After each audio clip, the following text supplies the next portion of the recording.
Te whaatalo whatu i le whaafonga mai moa ta poi mai a si o tātou atunuu i le nei fiafi. O lea wangonga ifo le malama i ultila ma si ufanua. Sa pānoa ese ai whaiva mga luenga na whita i tunga i ai le paia o le atunuu. Ma wā le tai ma le tāpua inga mau. Tātou da lafoia i taula i malolo. Ina wa tau mai le lei la tātou wholanga i le whai unga o le nei va yaso.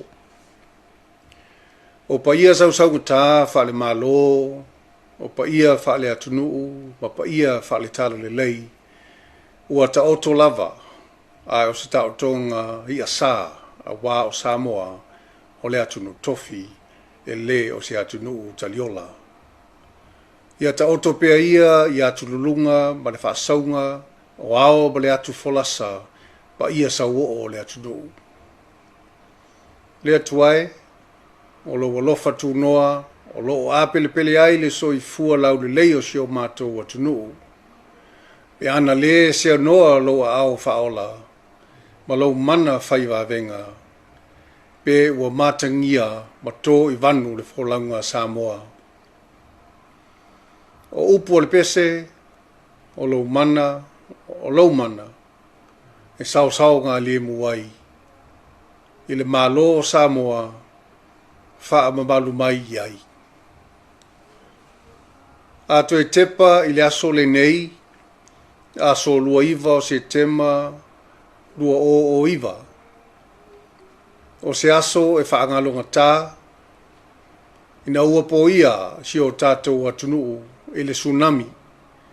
Na awhia ai a whioanga ma lalwhanga i le tui saute o le atunuu. Wa toi le so le se fulu wha tau sanga, talu o na awhia Samoa i le tsunami, ma mau waiso i fua se lau wha se fulu maliliu i Samoa nei, ma le tolus fulu wha i Amerika Samoa. E whapea foi i le onga ma le matautia, o le wha le angaina o mea tō tino, o maota malawa, o awala te tele, e le tise, ma le suavai na awhia ai. O se aso whaangalonga tā, e le tō whawha o le atunuu i manu i le pō, ai ala whai mai i le pue o le nuti momoia. O awhio anga uma na awhia i le tui sauti o le atunuu, e mana tua pea o tātou ti ngā ma whaanoanoanga, ono le motusia o mafutanga, ma mae, ma pele, ma tua, a inga ma whanau, ono le tsunami. Le awa uli nei sa o mātou awai atu, ma le kāpeneta, i le whanua tanu o le mālo i tā whaingata. O lo iai le whanua ma le maa faamanatu o i latou uma sa maliliu i le nei whaalawilave.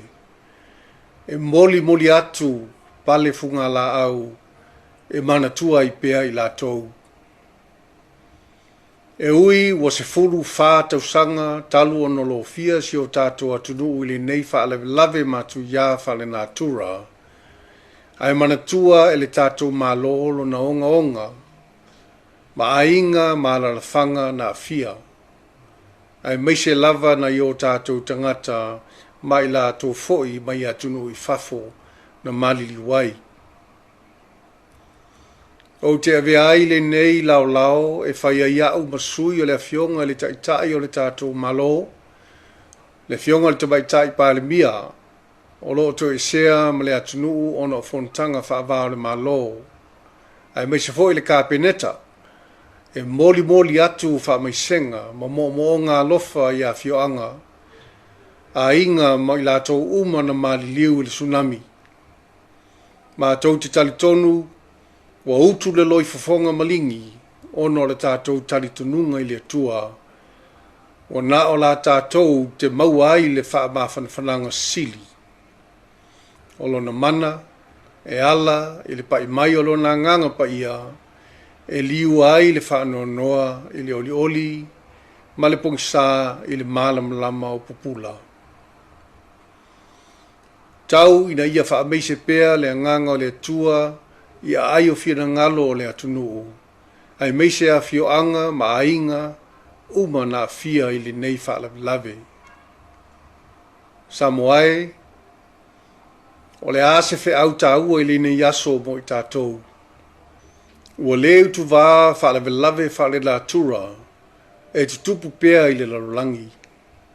O mafuie, ma wha fulifo, o maunga mū maafi matautia, o tsunami malolonga.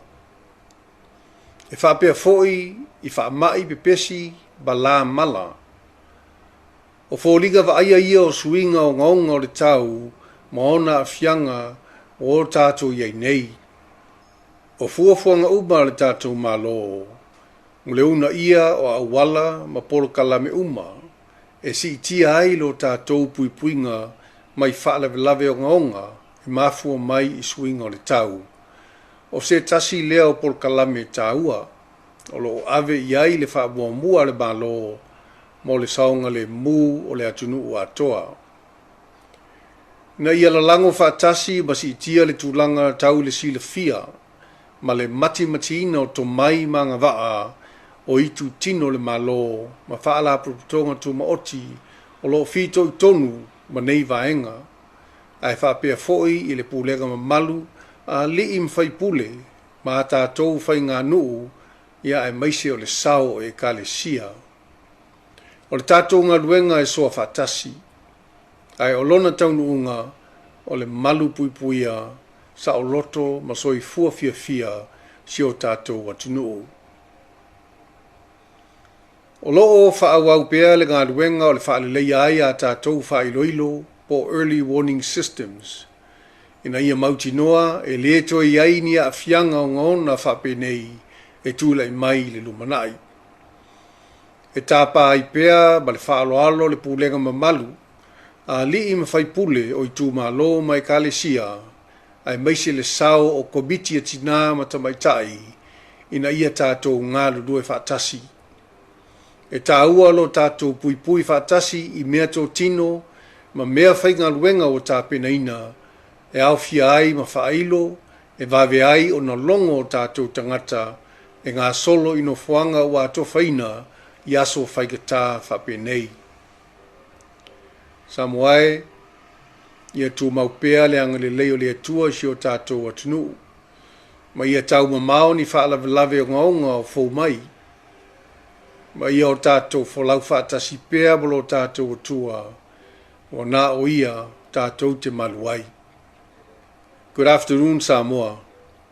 On this day, 14 years ago, two massive earthquakes reaching the magnitude of 8.1 near the Tongan Trench struck the center of Samoa's archipelago and generated unprecedented tsunami waves of more than 20 meters high.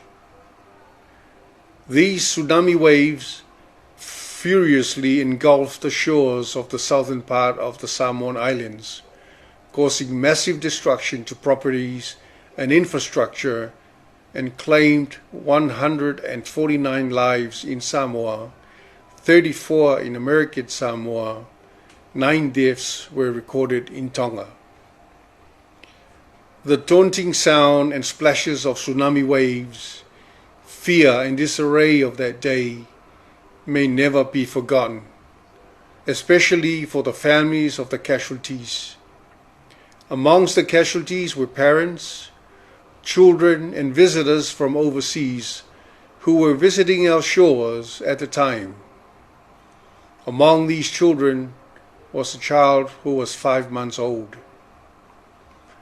The horrendous impacts of the tsunami 2009 on our country and people were devastating, but through the support of the government agencies, civil society organizations, village and communities, and our development partners, we were able to rebuild from this devastation. Above all, it was the grace of God that saved us and helped our country to rebuild.